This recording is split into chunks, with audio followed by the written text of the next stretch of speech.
Welcome to Faith Break, finding God moments in your everyday. Each week on Faith Break, hosts Karen Luke and Ann Gallagher bring spiritual refreshment to your daily life. It's March 23rd, and Karen and Ann welcome back Finance Director Dan Hofford. Dan will share creative ways to be generous with the gifts God has given us during Lent and beyond.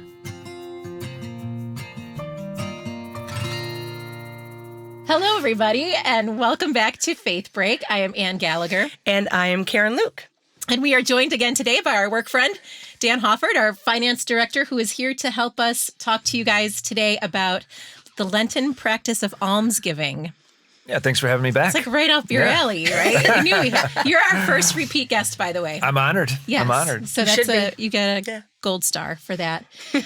Should we just start by sharing our God moments? Absolutely. You want to go first, Karen? Sure. So I just wanted to share, we had the rite of election. So the rite of election is for the participants who are going through OCIA, which is the Order of Christian Initiation. So if they're not Catholic and they want to be immersed into our faith, and they go to the cathedral, and there's a whole rite that the bishop does with them to welcome them into the last couple of weeks of their journey to be received into the church on Holy Saturday. And so my God moment was just seeing how many people are coming into our church this year. Like hundreds. Our local church, not just our two parishes. The diocese. Yeah. So we have candidates who they've already been baptized, but will be making communion and or confirmation. And then catechumens are those that are coming in baptism, communion, and confirmation. And if you've ever been you've been to the cathedral. Sure. I don't know if you have. But, Yeah. all of the candidates and catechumens fit in the front, like 13, 14 rows. Okay. Like, I mean, it was all just catechumens. Everyone else who was visiting was on the sides or up in the choir loft. So a full house. Full house. Mm-hmm. And it was just like, oh, and it was just so interesting because I had said to somebody in my family, and they're like, why are they coming into the church with everything going on? And I'm like, because there's a fire, there's this wanting, this spiritualness, this journey that they want to be on. And it was just really interesting, because we have so much going on in our world, but there are people who just yearn and want that faith and those practices. So that was my God moment. It was just like, yes. I was just actually reading something earlier in the week about that, like post-pandemic, they're actually finding that churches kind of across the country are seeing more of an uptick now as people are, I don't know. I can see that. Merging from those years. They're looking seeking for truth and seeking answers. Yeah, looking for spiritual connection, a community. And it was just a good feeling to know that, it's happening, that God is moving. Yeah. Because it's easy to get discouraged. Yeah, absolutely. Mm-hmm. Yep. What about you two? Yeah, I'll go. So it's kind of a good and a bad thing. I got a call from a good friend of mine earlier in the week that had done something he shouldn't have and was feeling really bad about it, and but knew he needed to confess it and speak to somebody and get prayer, and it was nice to be able to be there, right? Because I mean, none of us are perfect, and there are times where I'm like, I'm not a good enough Christian, or I'm not walking the walk, but in those moments, you can be there for somebody, and we prayed together. I believe he was sincere, and we'll make that change, and then just to see the grace and the mercy he felt, he's like, man, after we prayed, I just felt totally different, and not because of me. I mean, glory to God, but it was just good to be able to be there for a friend like that, and That's cool. and have those type of connections. No, it was because of you though, because we've talked before about like how some of my regrets in life are when I've told someone I'll pray for them,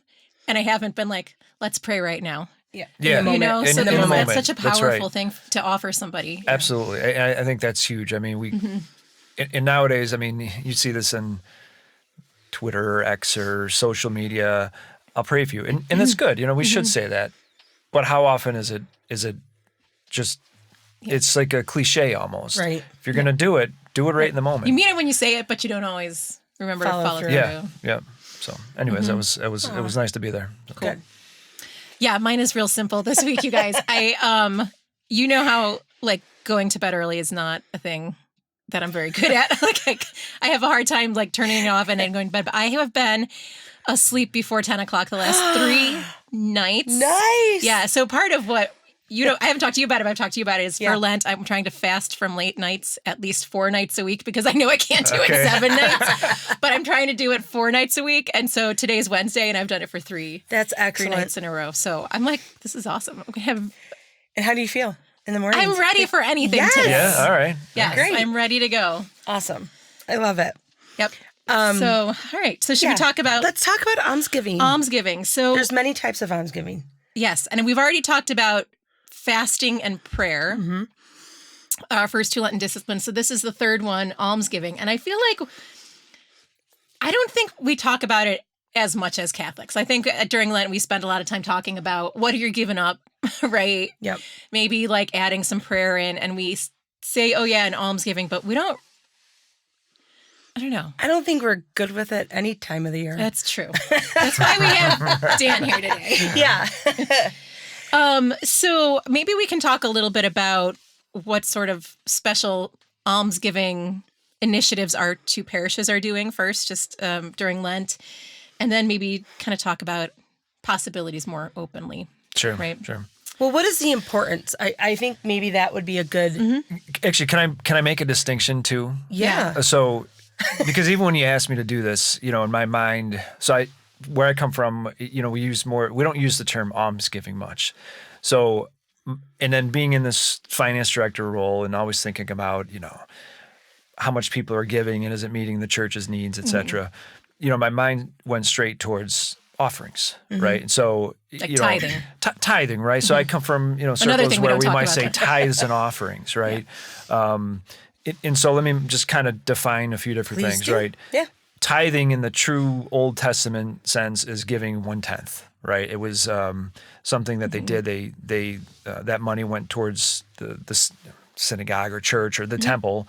It helped the priests, but you would get the word literally. The root comes. It means 10, right? 10%. And so a lot of churches nowadays do that. They quote unquote require that. How they do that, I don't know. It depends on the church, but.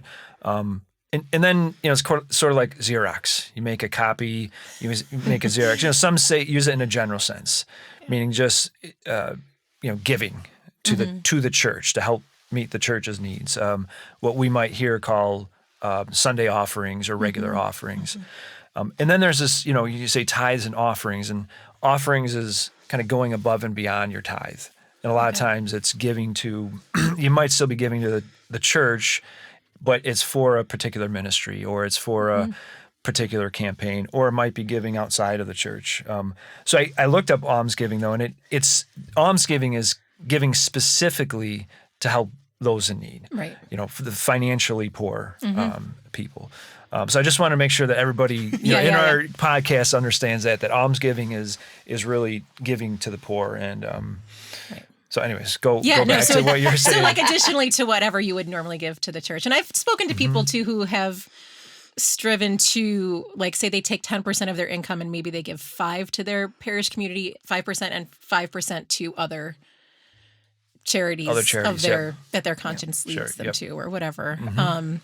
This is not something that Catholics talk about a lot. I don't think we've talked about tithing much. I mean, we've had like stewardship drives, but not in a long time. Yeah. I don't think we actually, I don't think we use the word frequently enough for people. And I think it scares some people too with like, 10%. Like, oh yeah. It has to be 10%. No, it doesn't. Can have, sorry. No, another quick thing. So technically, I looked up what is the church, the Catholic Church official teaching on it, and it doesn't require tithing. I mean, I'd have to.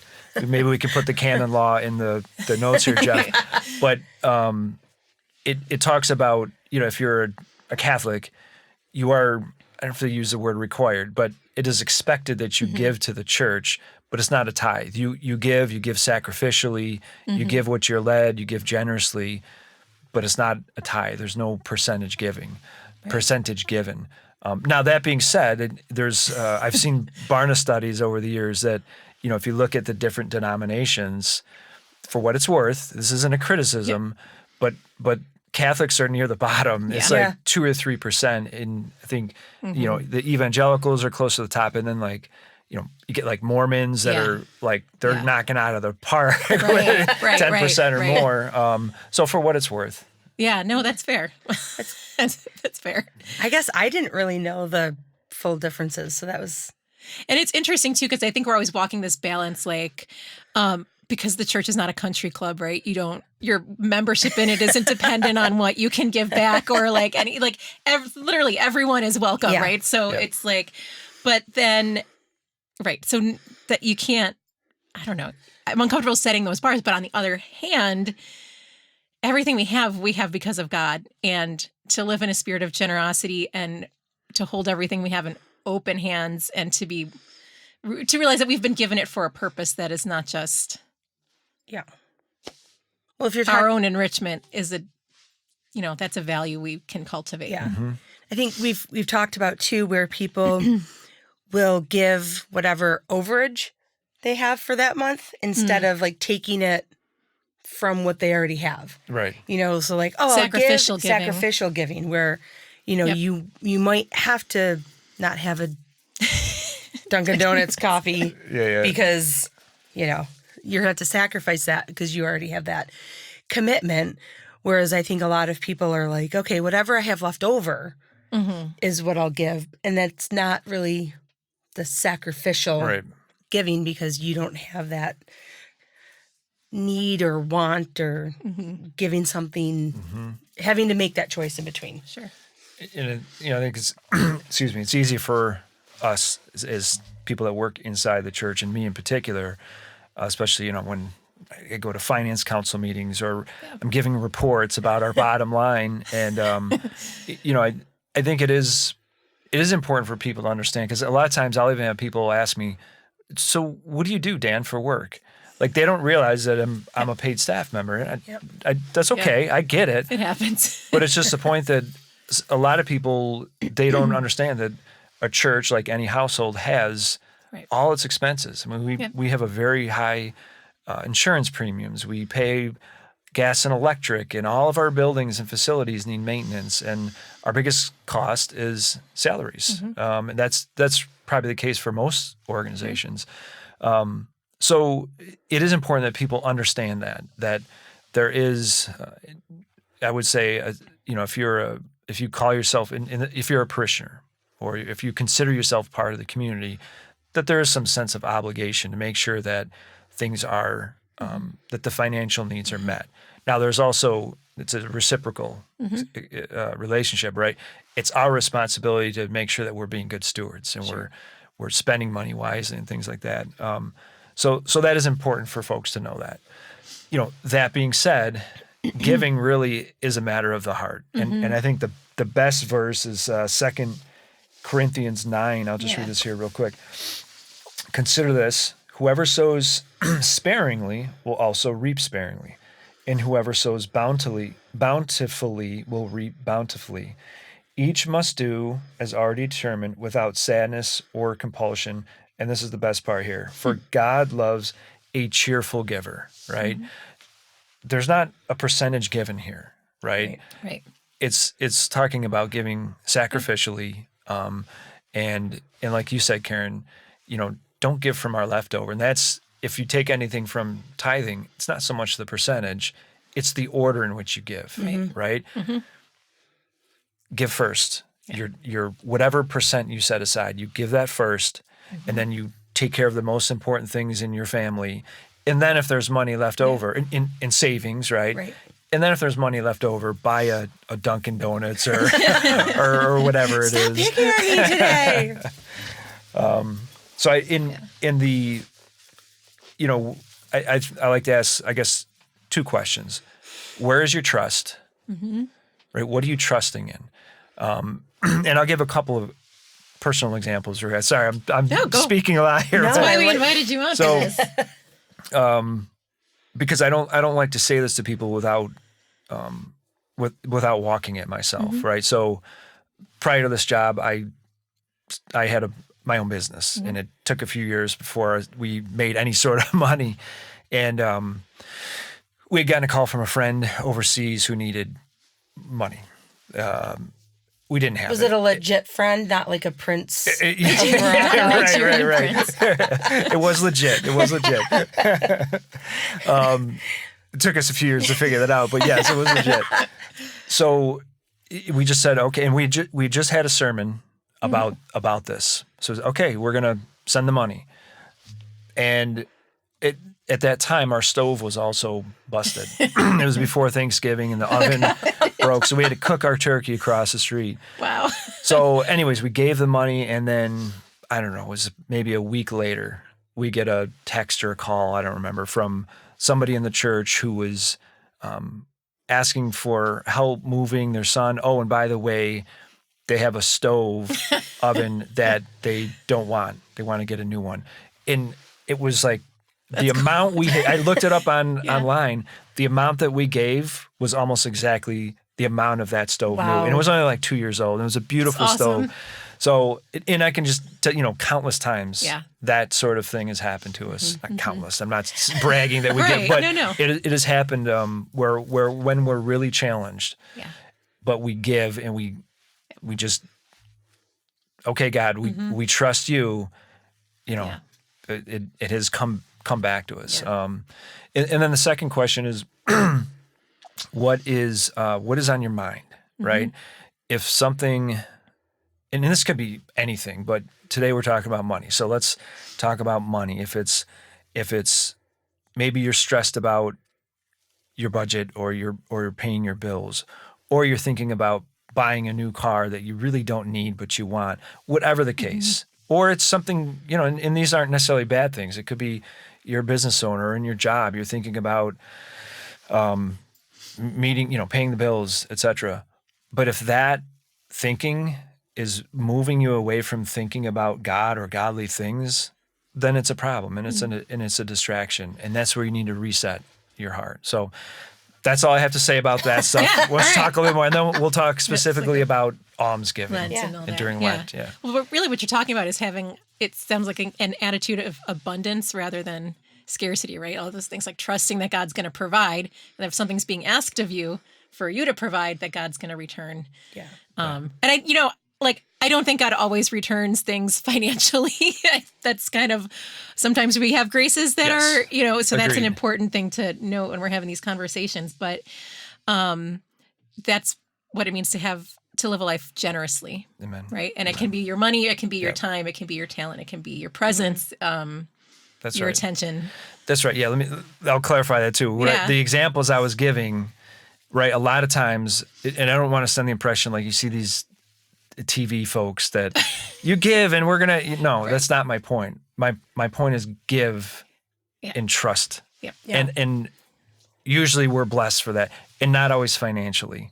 But we shouldn't give with an expectation that we'll be blessed. That's not just give and trust. Period. Yeah. Amen to that. And a lot of times our blessings they're not going to be financial. They're going to be something that happens, relationships in our family or friends. And keep in mind too, we live in a time and place where by world standards, we're all rich. Right. I mean, even the poor in America, compared to a lot of places, probably the majority of the world is rich. And I don't say that, in a demeaning way. It's just, there are people picking food out of garbage dumps today as we speak, right? So, well, and that's a good segue actually too, because each of our parishes is focusing on a specific Lenten almsgiving recipient, and both of them happen to be focused on global solidarity and the fact that we're one human family in connection with people around the world. So at Transfiguration, we're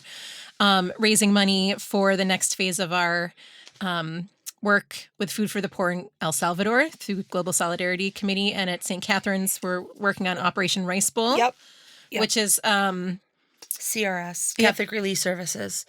It's kind of the global branch of the Catholic Charities. Yeah. So very focused on what's happening around the world and how we can help our brothers and sisters everywhere. I think that's yes, we have things going on in our own towns or cities, states, but it's also important, like you were saying, one of the things, and I'll throw Father Rob in here. So he's really good at this. When it's really cold and I'll come in, I'll be like, oh my gosh, I'm so cold, which is rare that I'm cold. And he's like, well, do you have a jacket? Do you have clothes to put on? Yeah. And I was like, yeah. And then it's like, oh, I'm starving. Are you? Are you really starving? Because I think he had breakfast this morning. So putting it into context of what we're going through is really not anything compared to the families who are picking through, garbage dumps, or somebody sleeping with their whole family in a alcove of a store, you know. And one of my favorite scripture passages is from Matthew 25. Yeah. Whatever you did for the least of me, you did, or I'm sorry, for the least of these, you did for me. So with that mindset of like, you're not giving or doing to receive anything other than just giving and being generous. And not just because it's the right thing to do, but because like we believe that every human person is a child of God and deserves human dignity. And that in fact, like when we are in relationship with the poor, when we're taking care of the poor, we're taking care of God present in them. Or anybody in general. Like the words you say to people, the behaviors you have when you're walking into a store, or just even like please and thank you to a waitress or whoever. Even if it's someone that has a different political view than us, right? Nowadays, nowadays, and I don't, because nowadays, right? I mean, that's absolutely, that's important, and not easy, but important. We run the spectrum politically in our own churches, and so I mean, we need to lead that by example, right? But anyways, not to distract us. No, I love that, because how different would it be if we talk to people who were different from us, ethnically, culturally, politically, whatever, but we image them as we were talking to Jesus. Yeah. How different our interactions would be. And it's like, whoa.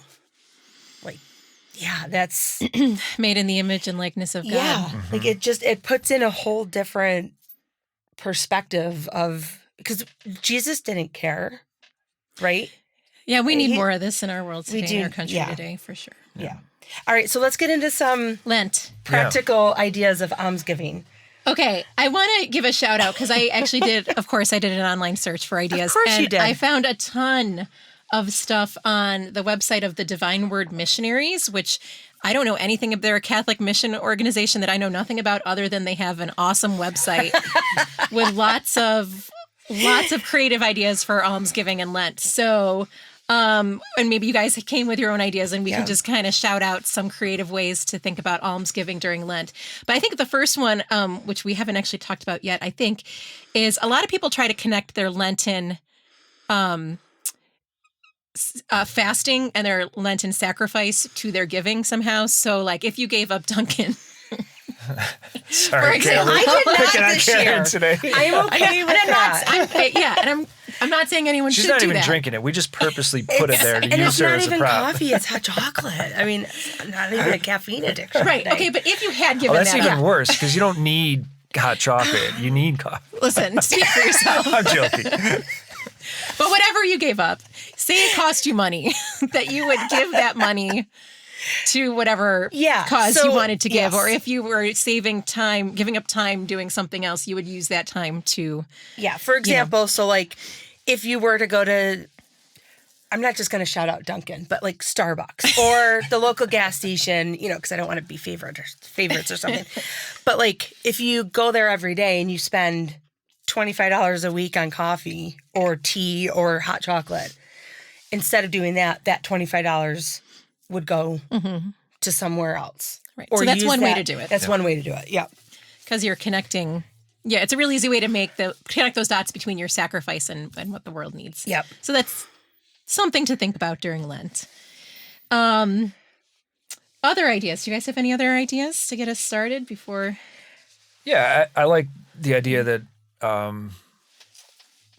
doing, helping, making dinner for somebody, right? And not your leftovers. And not your leftovers, right? and homemade. I mean, buying a meal is nice too, especially if you're a bad cook. But but taking the time to make a meal, and helping a family member that you wouldn't normally help, and maybe those aren't, maybe they're not poor, right? So maybe that's not true almsgiving, right? But it still is. It's something that you can do to kind of get. There are different ways to be poor too, though. I remember when we had our first baby. One of the nicest baby gifts somebody gave us was a gift card to the restaurant down the street because we were poor for time, sure, poor for energy, That's and poor true, for Yep. So thinking about things that way too. And I guess the idea that and please give to the Rice Bowl and Global Solidarity by all means. Those are great ministries that we want to support. But again, I'm putting my finance director hat on. I want people to know that well, yes, we do have a record of what people give for tax purposes, but we're not sitting around the room and looking at what did this person give and what did that. We're not tracking it like that. That's not the point. And so feel free to give outside of the church is what I'm saying. Right. Right. And that's, as our call, right, is to be salt and light in the world outside of our church walls. So little examples like that where you can give locally. But we talked about this, I don't even remember when, but statistically, people are giving to more outside organizations than they have in the past. Okay. And it's not necessarily our parents and our grandparents, their sole donations were to their parish. And now it's more to outside organizations. So I cringe when we are at a meeting for parish council and people are like, oh, our donations are down. I'm like, but people are still donating. They're just not, it's a different mindset. Yeah. So I just wanted to throw that out there, that we're not saying we're horrible because you don't give to the church, but I like the things where I can connect with my kids. So not only picking up food for a food shelter, but going to deliver it with the kids. I think that's really important. And one of my frustrations at our parishes is that we always collect. We collect a lot of things. Collect a lot of things. A lot of money. And only certain people actually give it, take it to where it needs to be. And I would love for you guys to challenge yourselves to... It's a different experience to serve a meal than it is to donate money. Yeah. Or not even that. But I mean, if you're donating food, that's wonderful. But go to the shelter or go to the food pantry and drop it off yourself instead of dropping it off at the parish. Move towards making a personal connection. Yeah, absolutely. Right? Yeah. I agree with that. So I live in the city. I live in a neighborhood where, literally a block away is one of the bridges. Where people it's probably there's one of two on 104 that are notorious for. Right now it's really bad, and there's a new face there every day, and there's tents and we. This is a personal thing. My wife and I years ago decided not to give money because my wife had someone that was close that was a drug addict. So it was a very personal decision. But what we tell our kids is always say hello. Right. Always give them a smile. I'll roll my window. Hey, how you doing? Ask their name. It doesn't make me, a better person or anything like that. But always treat them with dignity, respect, and we will sometimes give food. The suggestion here gives a car kit, and I've seen that before, a bottle of water and things like that.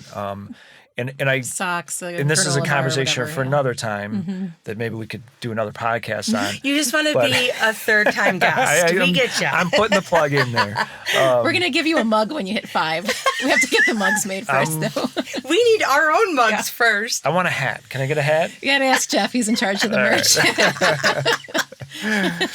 But this, I like the idea of moving towards connection, and I say that, I mean that for a number of reasons. But the downside to giving to people, right, is for the folks that live in that community. Sometimes that's a challenge because then people may not be seeking other services that they need. And for the folk, this is where I live. It's working class folks, middle class folks. We take care of our neighborhood. Yeah. The worst crime we have in our neighborhood is from those, not all of them, but a lot of those folks that are going through the neighborhood. They're maybe addicted, or they maybe have other issues, but they're leaving needles around, or they leave stuff, and then the rats come and get in the neighborhood. And this is not, I'm not being judgmental. I'm just saying, think about that when you give. Consider that it's a lot more complex. It's not about right? making you feel good for having given. That's right. It's And about treating that please person. move towards something more personal that personal. is really just. And if you can connect people to services, that's even the Absolutely. best.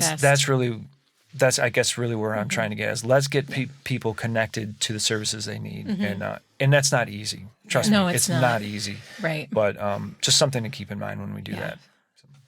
Yeah, that's good. One of the cool kind of sub lists that I found on this website was ways to practice detachment in your giving. I thought this was really cool. So it's the idea that like we're being generous and with the gifts that God has given us, the abundance that God has given us, but also like we're not going to be like we're going to be open to the call, right? We're going to be discerning and we're going to be listening. And then when the call comes, we're going to be ready to move and be generous. So these were some suggestions about how to practice that spiritual virtue of detachment. So the first one was let your kids pick how you will give alms each month. Like have a certain amount that you set aside every month or whatever, and let your kids figure out what they want to do with it. Yeah, and then just, And it's not to buy candy. yeah, I mean, you might want to set a few parameters if your kids are really little, especially. I know but exactly what my child would. One for probably them, one pick. for me, one for them. Three It's a for me, teaching one for opportunity. you.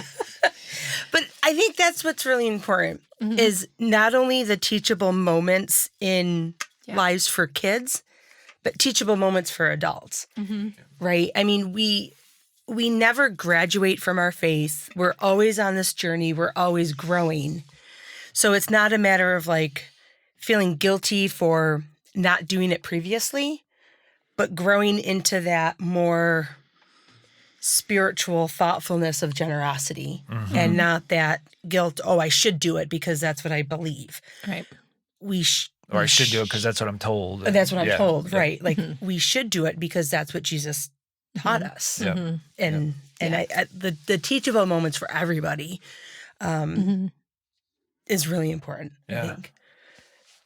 And I love this idea of detachment, right?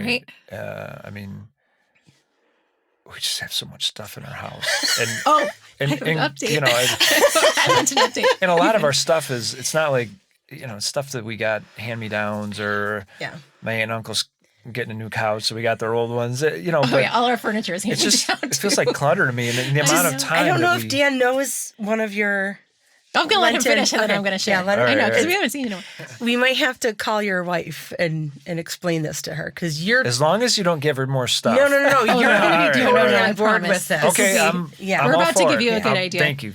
I'm all for it. Teachable moment. Yeah. But it's, this idea that we spend time managing our stuff. Oh, I know. And I you guys have seen my office. There's really nothing in my office, right? So you Papers. kind of get how I am, right? And you kind of see my office. And all the stuff is in Karen's office.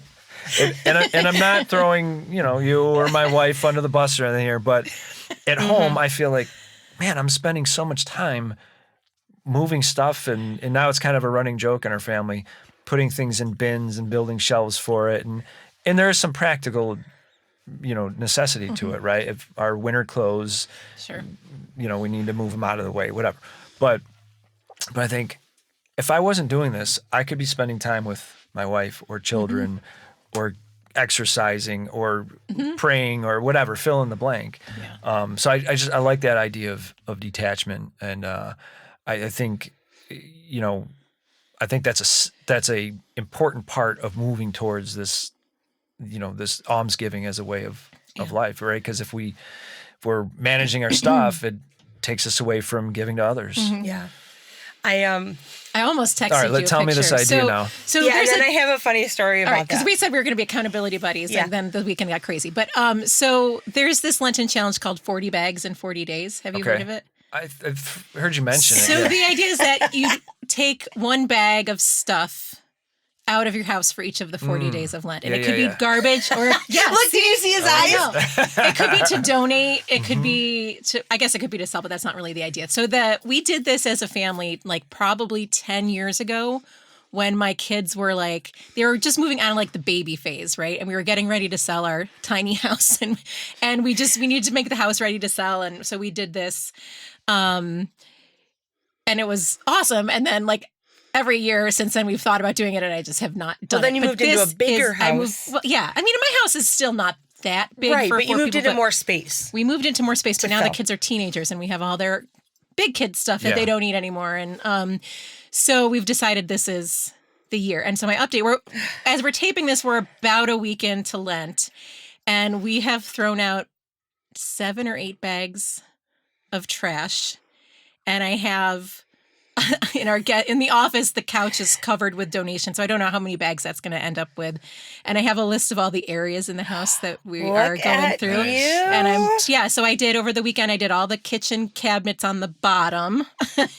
And I did a couple of other little things. And Brian, we got started on the basement. But it's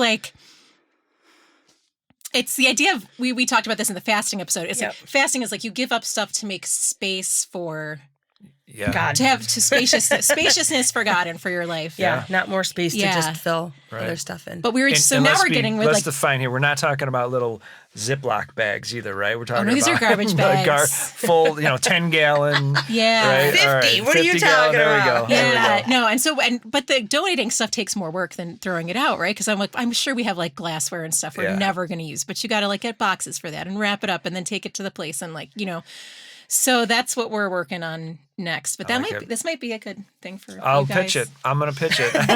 You can tell them we're doing it too. We can send pictures. You said something about areas of your house, though, right? Yes, I'm going to focus on one area of the house each week, and I'm slowly working on the bedroom because I'm really bad. That's a good place to start. I'm really bad about putting laundry away.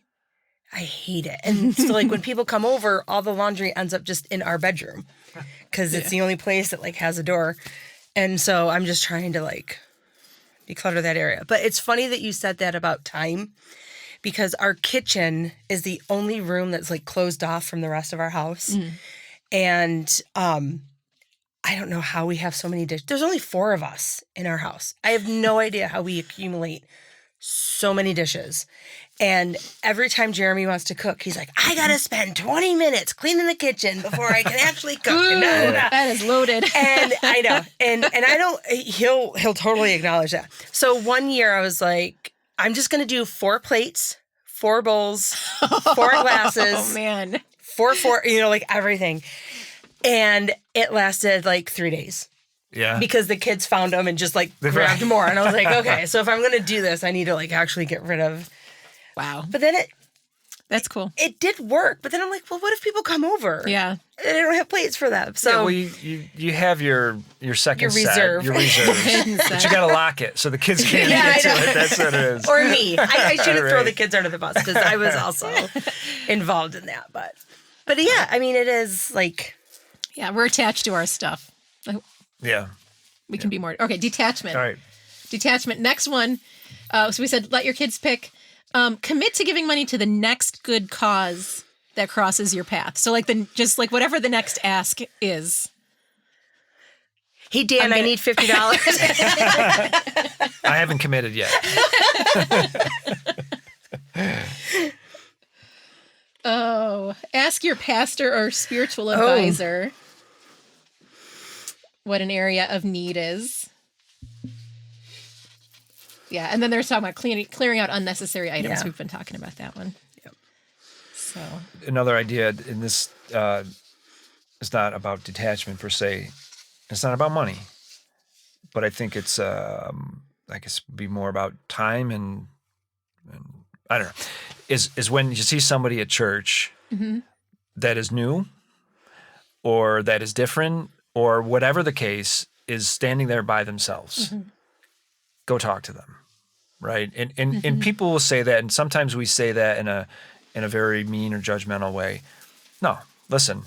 If I go to church, I see my buddy, I want to go see them. Sure. It might be the only time I've seen them that week. There's nothing wrong with that, right? And one of the reasons is, one of the good things about going to church is we build relationships, right? But try to always, maybe you can do both. I'm going to see my buddies today, but I'm going to seek out one person that I don't know. Because it's easy. It's easy, especially if you're, after church, everybody's gathering, you're catching up. If there's a visitor there or somebody who's a little strange or offbeat, whatever the case, right? we got a lot Like of those me, I'm a little strange, right? Stop talking about me. But, they might leave and they might say, well, gosh, nobody said anything to me. Yeah. And it wasn't a good experience for them. And, Yeah. if you're mature in your faith, you go into church and, if I go into church and nobody says hi to me, well, I'm not going to say, well, they really hate me, because I have this understanding, right? I'm not going to, say, oh, I'm never going back to that church. But if I'm not as mature in my faith, I might very well feel that way. If I'm at a place of vulnerability, or I'm going through something, and nobody reaches out, that can be a really tough experience. So the almsgiving is you making that sacrifice and getting out of your comfort zone. Right. I guess is what I'm saying. Get out of your comfort zone and just go be. And you don't have to bring him over to your house, but at least have a conversation and be open to where the Lord takes it. Yep. I like that. It's all about being open to being mobilized for where the Holy Spirit wants you to go. Yeah. Whew. Okay, guys. We covered a lot. I think, Is there anything else? Do you have any last minute things you want to mention, or? I think I'm good. I think we can wrap it up then. All right. Thank you, everybody, for, again, watching, tuning in. Dan, thanks for coming on a second time. Yeah, thanks for having me back. And we will see you guys next week. I got to get that mug. Mug hat. We'll work on it. Bye, everyone. Bye, everyone. Take Have a care, great everyone. week. Thanks for taking a faith break with us today. Karen Luke and Ann Gallagher are lay ministers with the parishes of St. Catherine of Siena in Mendon, New York, and Church of the Transfiguration in Pittsford, New York. More about our parishes, including weekly live-streamed Sunday Mass, can be found at stcath.org or transfigurationpittsford.org. Thanks to our special guest today, Dan Hofford. Engineering today is by Jeff Beckett. Join us for new episodes of Faith Break each week in studio on YouTube or on your favorite audio podcast or music app.